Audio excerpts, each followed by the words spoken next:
It's an amazing Friday, and see that house right there behind me? That is one of the homes that we flipped. This is the one we called the firework home. So today, I didn't go house hunting for homes that we used to flip. We flipped many, many homes. So when my son was 15 and a half, and he was able to drive, with his permit, we started flipping homes. So when you want to meet somebody or learn from somebody who's flipped homes, you really want to talk to somebody who's actually done it.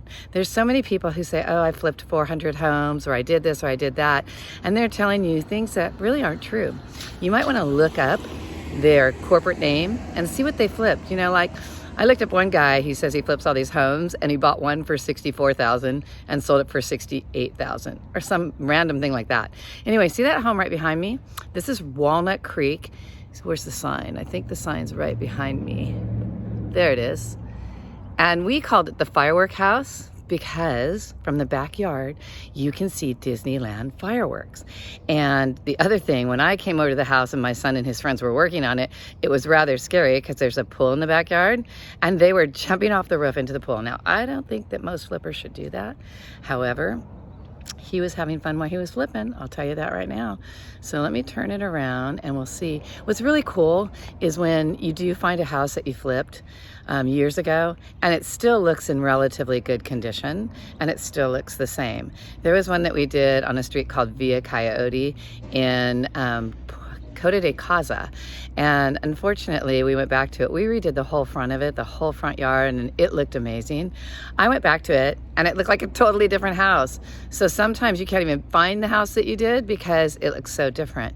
And it's good when they make it a little bit bigger, a little bit in a better way, but sometimes you see houses that you go, why did they buy a flip? Because they didn't want, because they just literally destroyed it.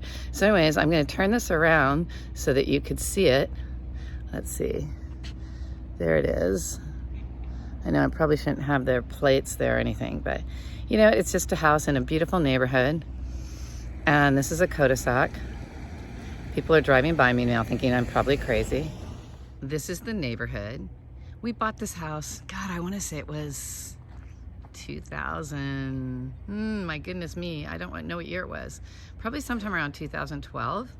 And it used to have an arch in front of it. In fact, maybe I can find one that has an arch in front of it. And it needed new paint on the outside. It needed the grass to grow back. We did the whole interior of the house because it had mold. Oof. And so we had to take the mold out. We bought it as a bank repo from Wells Fargo, and they didn't disclose anything. And once we got in the home, we were able to redo it. We actually gave the master suite a bigger bathroom. So we changed a bathroom to a master suite. Turned out really, really good. So that's it. We called it the Firework House. And we just wanted to share with you. I'm gonna start, whenever I buy a house I flipped, I'll take a picture for you.